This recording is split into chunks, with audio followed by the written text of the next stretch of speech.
Cher Noël Mamère, merci d'avoir répondu à l'invitation de la Péniche et des écolos Sciences Po et d'être présent ici aujourd'hui. C'est un honneur et un plaisir pour nous de vous recevoir à Sciences Po et d'évoquer avec vous votre parcours, vos idées et vos combats. Cette conférence n'aurait pas été possible sans la Péniche et son équipe, et je tiens, au nom de tous les membres d'Écolo Sciences Po, à les remercier chaleureusement. Noël Mamère, vous êtes né en 1948 à Libourne, en Gironde, ce qui explique votre attachement sans faille à cette région, puisque vous y êtes maire de Bègles depuis 1989. Vous avez fréquenté les bancs de Sciences Po Bordeaux avant de devenir journaliste et directeur de la rédaction de ce qui s'appelait alors Antenne 2. Vous y avez présenté le journal télévisé durant près de 4 ans.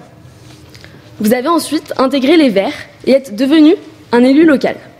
En 2004, vous êtes le premier maire de France à célébrer, à Bègles, un mariage homosexuel, prenant ainsi la tête d'un combat pour l'égalité qui a fini par aboutir à la loi Taubira en 2013. Vous restez également, à ce jour, le candidat écologiste ayant recueilli le plus de suffrages à la présidentielle, avec 5,25% des voix en 2002. En septembre 2013, vous annoncez pourtant dans les colonnes du Monde que vous quittez Europe Écologie Les Verts, que vous qualifiez de syndicat d'élus ne produisant rien. Vous restez néanmoins, en tant que député, membre du groupe écologiste à l'Assemblée nationale. Noël Mamère, nous souhaitons évoquer avec vous l'inquiétante progression de la pensée conservatrice et réactionnaire en France. Alors bien entendu, à la vue des résultats des élections départementales, on pourrait se contenter de se réjouir que le FN n'ait mis la main sur aucun département. Mais si l'on y regarde de plus près, le nombre très élevé de cantons dans lesquels le FN était présent au second tour a de quoi inquiéter sérieusement. D'où vient une telle poussée du FN et des idées conservatrices, voire réactionnaires en général? Une partie de la réponse pourrait se trouver dans l'ouvrage intitulé « Contre Zemmour », que vous avez coécrit avec Patrick Ferbiaz. Ce travail d'exploration des racines de la pensée réactionnaire et de sa progression, nous souhaitons l'évoquer aujourd'hui avec vous, entendre votre avis et vos constats, afin peut-être de répondre à la question que nous nous posons de plus en plus: quelle est la solution? Quelle est la solution face à cette poussée réactionnaire continue? Merci. Merci. Donc, monsieur le député, c'est un grand plaisir pour nous de vous accueillir aujourd'hui aux côtés des écolos Sciences Po. Et donc, je tiens, au nom de tous les membres de la Péniche, à vous remercier de votre venue. Je tiens également à remercier les écolos Sciences Po d'avoir accepté de co-organiser cette rencontre avec nous. Et n'en déplaise au président de l'UMP Sciences Po, nous espérons que cet événement marque le début d'un partenariat durable entre la Péniche et les écolos Sciences Po. Noël Mamère, nous souhaitons parler avec vous d'écologie, bien sûr, mais plus particulièrement de la réponse que le mouvement écologiste doit, selon vous, apporter au développement du repli réactionnaire en France. Les élections départementales viennent de s'achever hier soir et ont marqué une très nette défaite de la gauche et une grande progression du FN par rapport aux dernières élections départementales, quoique bien moins importante que les observateurs ne le pronostiquaient. Cette gauche défaite était partie divisée, très peu d'accords ayant été conclus au niveau local entre le PS et Europe Écologie Les Verts notamment. Le parti écologiste affiche désormais ouvertement son hostilité au gouvernement qu'il a quitté il y a aujourd'hui un an presque jour pour jour. Europe Écologie Les Verts fait le choix d'une union avec la gauche de la gauche, le Front de gauche ou le Parti communiste français en fonction du plan local. Vous êtes toujours montré plutôt partisan de cette ligne de rupture avec le gouvernement, ce qui avait déclenché notamment votre départ d'Europe Écologie Les Verts en 2013. Et qui vous a fait déclarer récemment que ceux qui tueront l'écologie, je cite, ce sont ceux qui entreront au gouvernement, fustigeant une nouvelle fois une frange du parti écologiste qui souhaite toujours gouverner aux côtés du PS. Si le Parti socialiste ne parvient pas, selon vous, à faire face à ce repli réactionnaire, et notamment à la montée du FN, c'est aux écologistes de le faire. Dans votre essai, contre Zemmour, pour y revenir, vous cherchez à comprendre les raisons du succès de l'idéologie réactionnaire. Votre constat est sans appel. Si Zemmour parvient peu à peu à faire progresser ses idées vers la conquête d'une hégémonie culturelle, c'est qu'il fournit une grille de lecture des changements récents, c'est qu'il offre aux mécontents, aux déçus, aux trahis de la politique, un nouveau grand récit collectif. Aussi, vous appelez les écologistes, mais aussi l'ensemble de la gauche, à livrer la bataille culturelle dans laquelle Zemmour s'est lancé, à construire un nouveau récit collectif à offrir aux Français, à combattre, à innover, à convaincre en somme. Voilà un ambitieux programme, monsieur Mamère, donc je vous en prie, convainquez-nous. Merci beaucoup.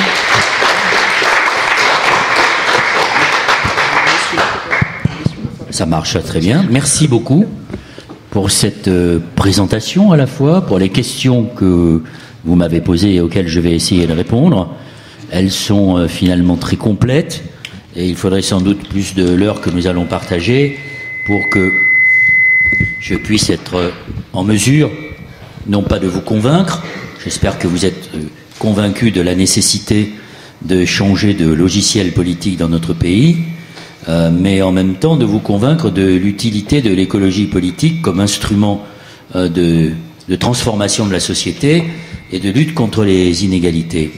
La première question qui m'a été posée, c'est une question d'actualité qui concerne la montée de l'extrême droite. Moi, je n'aime pas parler de Front National, mais je désigne le Front National pour ce qu'il est, c'est-à-dire un parti d'extrême droite qui maquille sous les prétendues valeurs universelles, parce qu'il pratique la trituration, qui maquille sous ces mots un fonds de commerce qui reste le même, qui est un fonds de commerce basé sur le rejet de l'autre, sur l'invention d'ennemis de l'intérieur, sur la stigmatisation de parties de la population, entre autres, avec toujours ce vieux fond de racisme et d'antisémitisme qui ne le lâche pas, comme l'ont montré d'ailleurs un certain nombre de candidats sur les réseaux sociaux à la veille du premier tour, qui se sont vraiment lâchés.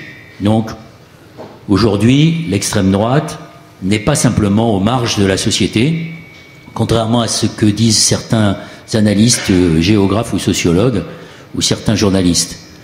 Oui, l'extrême droite est présente dans des périphéries, dans des secteurs ruraux, où les familles, les hommes, les femmes se sentent abandonnés, méprisés, humiliés, comme des relégués de la République, comme des territoires oubliés de la République.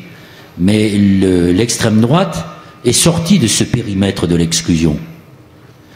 Et en sortant de ce périmètre de l'exclusion, l'extrême droite est devenue, élection après élection, un parti d'adhésion et est sorti du statut de parti de protestation. Si vous regardez de manière précise les chiffres dans Le Monde de la semaine dernière ou dans Le Monde de cet après-midi, vous allez vous apercevoir que l'extrême droite a gagné dans des grandes villes et qu'elle est présente maintenant dans les grandes agglomérations où l'on croyait que ce n'était pas abordable pour elle et que non seulement elle a gagné sur des familles en grande précarité, en grande vulnérabilité, mais que maintenant elle trouve un électorat dans les classes moyennes et même dans les classes aisées. Et c'est cette installation, c'est cet enracinement, c'est cet ancrage dans différentes couches de la société qui rend d'autant plus inquiétant, ou d'autant plus inquiétante, la prospérité de l'extrême droite. Et la question qu'on peut se poser aujourd'hui, c'est celle de savoir si ce n'est pas trop tard, et s'il ne faudra pas beaucoup plus de temps que nous le pensons pour reconquérir un électorat perdu. Mais ça ne s'adresse pas simplement à la gauche qui vient de subir une défaite, ça s'adresse aussi à la droite républicaine. Et je pense que c'est une interpellation qui s'adresse à l'ensemble des forces politiques démocratiques et républicaines de ce pays qui sont en train de signer finalement la fin d'une histoire. C'est la fin d'une période. C'est de la même manière que c'est la fin d'une période économique.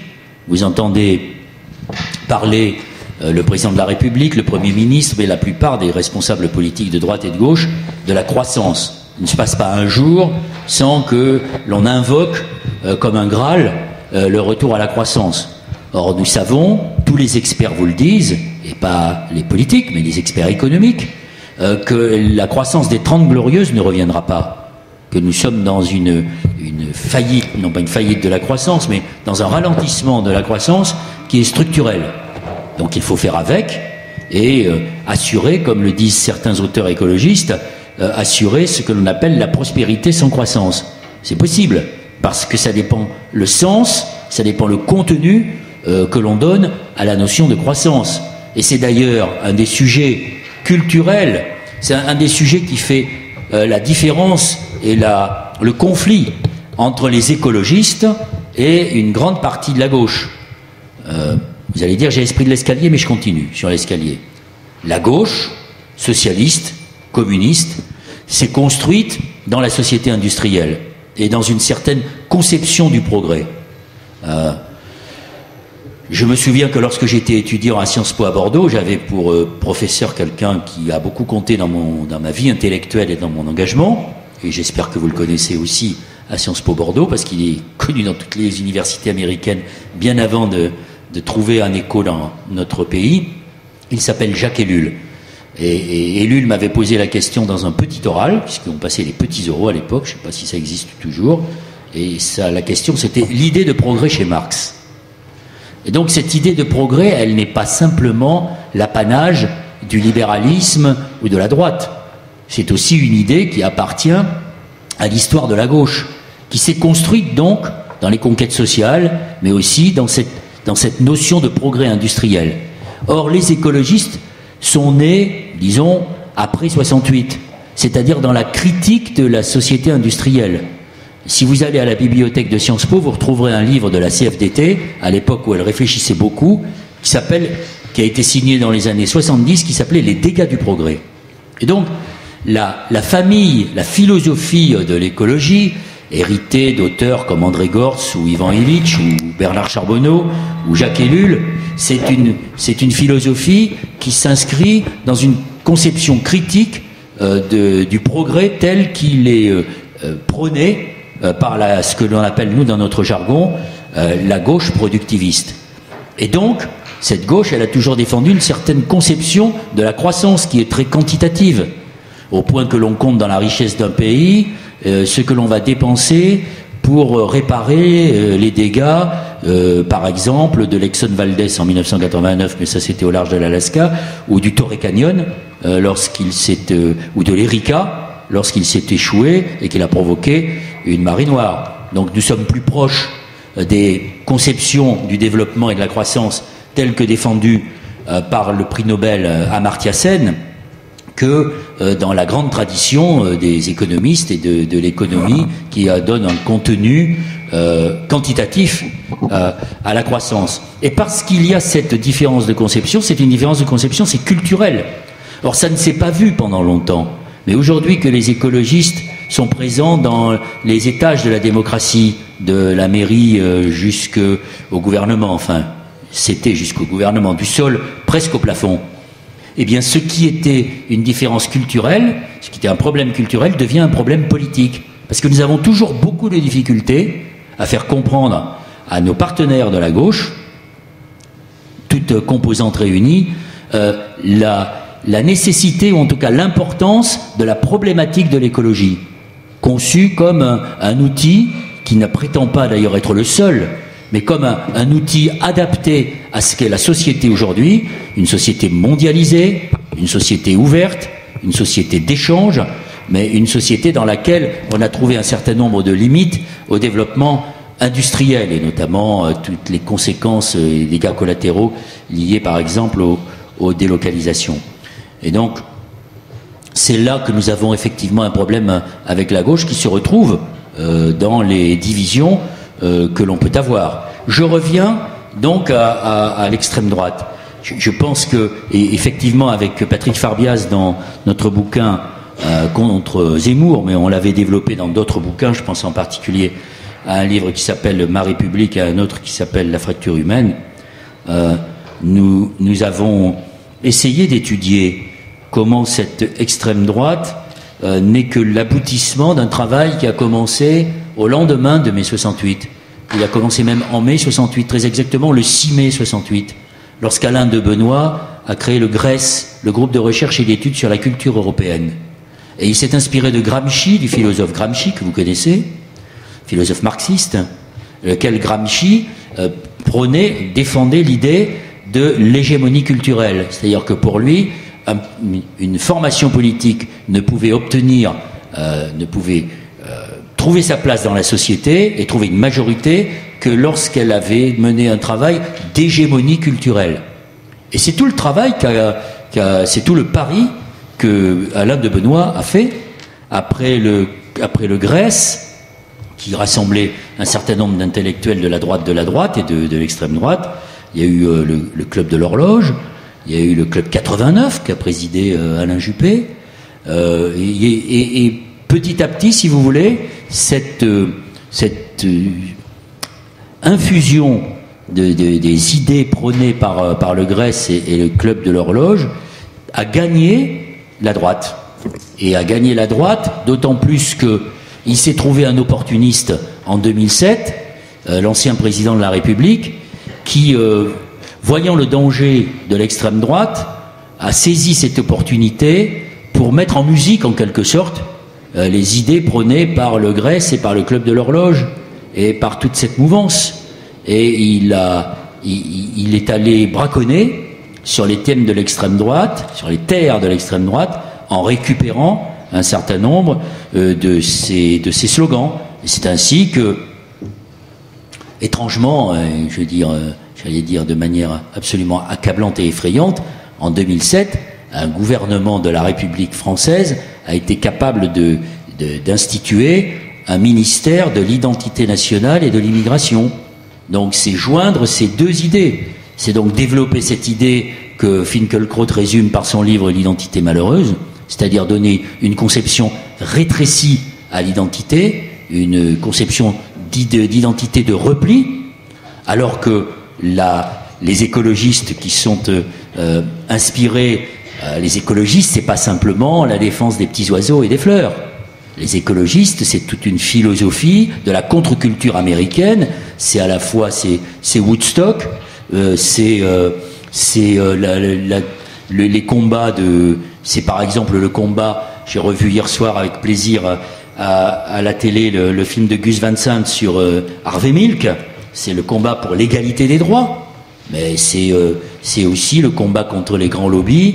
Ce ne sont pas simplement des combats limités aux questions environnementales, mais aussi aux questions de société. C'est tout ce qui tourne autour de la libéralisation du cannabis. C'est pas pour rien que quand j'étais candidat en 2002, je demandais la légalisation contrôlée du cannabis, qui a été reprise. Alors évidemment, toute la gauche lançait des cris d'orfraie lorsque j'ai proposé ça, et 10 ans plus tard, celui qui était ministre de l'Intérieur à l'époque, Daniel Vaillant, a proposé exactement la même chose. Et c'était pas du tout une inspiration d'écolo loufoque.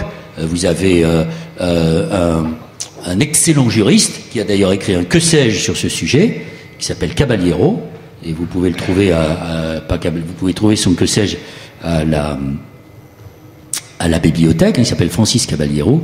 C'est un excellent juriste, professeur d'université, qui défendait cette thèse. Donc, l'hégémonie culturelle, elle s'est progressivement construite, et c'est vrai que Sarkozy a joué un rôle démultiplicateur dans l'installation de ces idées, en jouant justement avec le feu, en se transformant en pyromane. Et finalement, il s'est passé ce qui devait se passer. C'est que, certes, à court terme, il a gagné en 2007 sur l'extrême droite, mais c'est du court terme. C'est du court terme. Et la politique, elle s'inscrit dans le temps long. Elle ne peut pas se considérer uniquement... la télé, la politique, c'est pas la télé de flux. C'est pas la télé d'information en continu. C'est pas la tyrannie de l'émotion et la dictature de l'instant conjuguée. Et c'est pourtant à ça que l'on assiste. C'est donc pas à s'inscrire dans le court terme, mais dans le long terme. Et les choix qui ont été faits par cette droite-là en 2007 ont servi de digue provisoire à la montée progressive et irrésistible de l'extrême droite, mais n'ont été que des digues provisoires. Et au fond, ils ont posé des digues transitoires et éphémères, et en même temps qu'ils ont nourri ce que Madame Le Pen appelait ce matin sur RTL l'inondation de l'extrême droite. Et on se trouve aujourd'hui, quand vous ajoutez à ça le fait que depuis 30 ans, la gauche et la droite considèrent le chômage comme une variable d'ajustement de leur politique publique, que le chômage fait partie intégrante de nos politiques, quand vous voyez comment la précarité s'est installée dans un certain nombre de familles, souvenons-nous de ce rapport du médiateur de la République, qui s'appelait Monsieur Delevoye, il y a 5 ans de cela maintenant, et même pas, et qui vous expliquait qu'il y a 15 millions de Français qui ne savent pas comment terminer le mois à 20 € près. Comment voulez-vous leur parler d'écologie à ces gens-là, quand leur seule obsession, c'est de survivre et de savoir comment ils vont terminer le mois. Comment pouvez-vous parler d'écologie à des familles monoparentales qui touchent principalement des femmes auxquelles on impose le travail à temps partiel? Et puis, comment voulez-vous parler d'écologie? J'y suis allé. Je suis allé à 2 reprises soutenir une jeune candidate écolo qui est la vraie Marine. Elle s'appelle Marine Tondelier. Elle est née à Hénin-Beaumont. Ses parents travaillent à Hénin-Beaumont. Et je vous assure vraiment, quand vous allez dans ces pays, dans le Nord, quand vous allez à Hénin-Beaumont ou à Wagny, à côté, à Wagny, il y a 30 ans de cela, vous n'étiez pas nés pour la plupart, il y avait 20 bus, 20 cars qui partaient tous les matins pour les houillères et les filatures. Et tout d'un coup, tout s'est arrêté. Et donc tous ces gens-là, toutes ces familles ont été plongées dans un immense désarroi. Comment voulez-vous, face à ces situations qui sont des situations de grande misère économique, sociale, psychologique, familiale, comment voulez-vous que le discours de l'écologie, tel qu'il est pratiqué aujourd'hui, puisse être séduisant? Et j'en viens à la question qui m'a été posée sur le récit. C'est ce que nous disons d'ailleurs dans notre bouquin avec Patrick Farbiaz.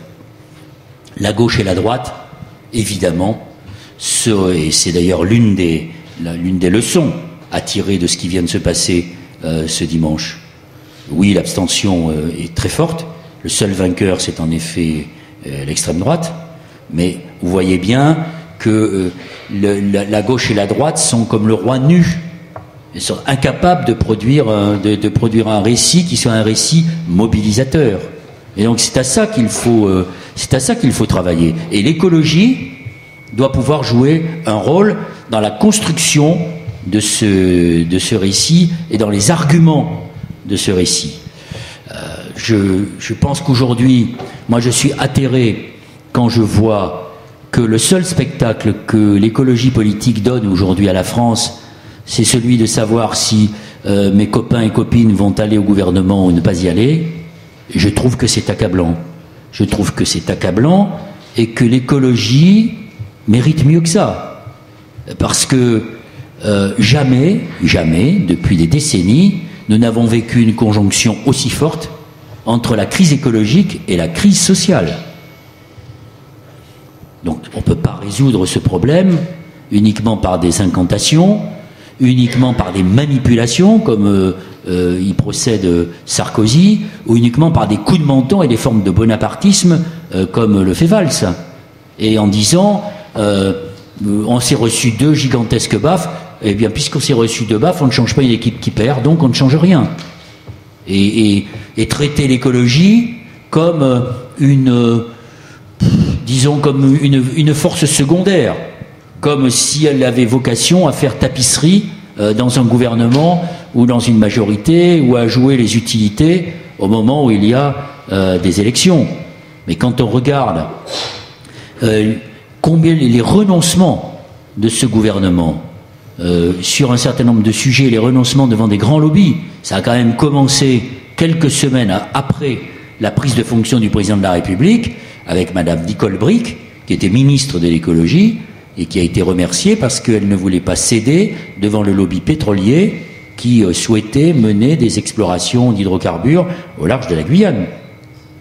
Après, ça a été Madame Bateau, parce qu'elle protestait contre la réduction du budget du ministère de l'écologie. Comment peut-on parler sérieusement de transition énergétique quand on réduit le budget du ministère de l'écologie? Comment peut-on parler de transition énergétique quand on cède devant les bonnets rouges, quand on refuse la mise en œuvre de l'écotaxe alors qu'il y a déjà 18 pays européens qui la font fonctionner? Et je pourrais comme ça dresser une sorte d'inventaire à l'après-vert sur l'ensemble des renoncements de la gauche par rapport à des grands lobbies. On nous avait promis une loi bancaire qui ferait la séparation entre les banques de dépôt et les banques d'investissement. Je n'ai rien vu de tel dans la loi qui a accouché de ce gouvernement et de cette majorité. On nous reproche de ne pas être moderne parce que nous sommes opposés à la loi Macron. Mais la loi Macron, on s'est fixé sur le travail du dimanche, avec à juste titre d'ailleurs, mais on a oublié qu'elle dérégule un certain nombre de choses en matière d'environnement, en matière de permis de construire, en matière d'urbanisme, que des associations ont mis des décennies à obtenir par des combats épiques. Et tout ça, on le détruit par une loi en quelques semaines. Je pense que nous ne pouvons pas, effectivement, accepter d'être dans cette situation. Alors oui, pourquoi j'ai dit les écologistes qui entreront au gouvernement contribueront à tuer l'écologie? Je ne suis pas contre le retour au gouvernement. Bien au contraire. Je suis pour que les écologistes participent au gouvernement. Mais pourquoi, pour y faire quoi? Et à quel prix? Si c'est pour y aller comme les bourgeois de Calais et sans rien demander et pour accepter ce diktat qui consiste à dire on ne change rien, les écologistes ne feront que décrédibiliser, délégitimer encore un peu plus l'écologie politique. Si en revanche il y a une feuille de route, il y a un projet partagé, alors je suis d'accord. Mais si vous voulez, alors je sais pas, je sais que votre génération, celle qui est devant moi, vous avez plutôt de la sympathie pour les idées des écologistes. Et vous savez, pour vous comme pour vos futurs enfants, que si on ne met pas en place un certain nombre de politiques, pas simplement d'ailleurs en Europe, mais si on ne partage pas le fardeau entre grands pays pour aider les pays émergents ou les pays en voie de développement, nous savons très bien que la vie sur cette planète sera difficile. Moi, je ne suis pas un catastrophiste. Si je fais de la politique, c'est que j'ai plus de raisons d'espérer que de désespérer. Et je pense que les sociétés humaines ne sont pas suicidaires. Mais elles bougent quand le danger est imminent. Or, comme l'a très bien écrit un polytechnicien qui s'appelle Alain Gras, un livre qui s'appelle « La fragilité de la puissance ». Nous sommes des pays, nous sommes une société, notre période humaine est une période de très grande puissance. Nous avons à notre disposition des moyens énormes. Et c'est ces moyens énormes qui procèdent de l'accélération du réchauffement climatique. C'est ce que l'on appelle l'ère de l'anthropocène. C'est-à-dire, aujourd'hui, jusqu'à maintenant, les périodes glaciaires et les périodes de réchauffement se succédaient, mais ça se jouait sur des milliers d'années. Et c'était lié à des phénomènes naturels. Certainement qu'il y a des phénomènes naturels dans le réchauffement de la planète. Mais l'action de l'homme, l'entropie, est évidemment un accélérateur considérable des bouleversements climatiques. Et ce qui se passait en 1000 ans, en 5000 ans, peut se passer en 100 ans. Donc voilà pourquoi nous sommes très puissants et nous avons à notre disposition des moyens qui pourraient nous permettre de ralentir cette course folle, ou en tout cas de freiner le paquebot. Mais un paquebot, il lui faut 9 km. Quand on a mis la barre sur stop, il faut 9 km pour s'arrêter. Et donc il ne faut pas imaginer que les choses vont s'arrêter. Pour réduire de 2 degrés l'augmentation de la planète, de la chaleur, de la température sur la planète, il va falloir faire de gros efforts et des efforts contraignants. Ce qui pose un autre, puisque je dis contraignant, ce qui pose un autre problème, qui est très important pour moi. Si nous ne faisons pas d'efforts maintenant, des efforts consentis par l'ensemble des sociétés, demain, nous serons dans des situations de survie, de contrainte, de rationnement, et nous donnerons naissance à des formes d'éco-totalitarisme ou d'éco-fascisme, à des régimes, à des systèmes qui seront des systèmes de contrainte. Il faudra même, pourquoi pas, et ça peut exister, il y a des films, le film le plus emblématique de ça c'est Soleil Vert, où on pourra trouver effectivement des situations où l'on obligera les gens, par exemple face à la ressource en eau. Quand il y a moins de ressources en eau, il faut contraindre les gens à ne pas la gaspiller, et donc revenir à ce qui existe dans les huertas de Valencia depuis le Moyen-Âge, avec un tribunal des eaux. Mais un jour ou l'autre, si nous ne faisons pas ce qui est nécessaire aujourd'hui avec le consentement des sociétés, nous serons dans des situations de contrainte et donc de formes de totalitarisme vert. Et c'est ça toute la difficulté, c'est de mettre en œuvre des politiques qui soient compatibles avec l'ensemble de la société, la majorité de la société, c'est-à-dire qui ont un seuil d'acceptation, et de démontrer que l'écologie, elle est indissolublement liée à la question de la démocratie, à la question démocratique. D'ailleurs, quand on regarde les échecs de grands pays totalitaires, je pense à l'Union soviétique. Je faisais une émission sur Antenne 2 qui s'appelle France 2 aujourd'hui, une émission de reportage qui s'appelait Résistance, qui était consacrée aux droits de l'homme. En 87, je suis allé faire une série de reportages sur la glasnost et la perestroïka qui avait été mise en œuvre par Gorbatchev. Et j'étais allé interviewer un mouvement qui s'appelait Éco-Glasnost. Les premiers mouvements de contestation du régime soviétique, c'était des mouvements d'écolos. Mais vous pouvez regarder ce qui s'est passé récemment en Turquie sur la place Taksim. C'était des manifestations qui étaient d'abord des revendications d'ordre écologique. Et ces grands pays, un pays comme l'Union soviétique, c'est une faillite évidemment politique et humaine, c'est 20 millions de morts dans les goulags et dans les prisons, mais c'est aussi une catastrophe écologique sans nom. Et donc, l'écologie, elle est aussi liée à la liberté d'expression, au droit de s'exprimer. Et regardez le combat que mènent aujourd'hui les écolos en Russie, face à Poutine, qui est une autre forme de régime autoritaire, qui sont emprisonnés, même quelques-uns sont liquidés.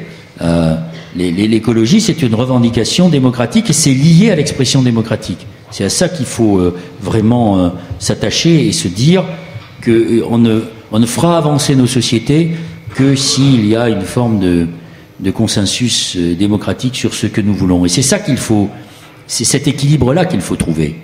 Est-ce que les écologistes aujourd'hui sont capables, en France en tout cas, de trouver la clé d'entrée pour que l'écologie ne soit plus simplement subalterne?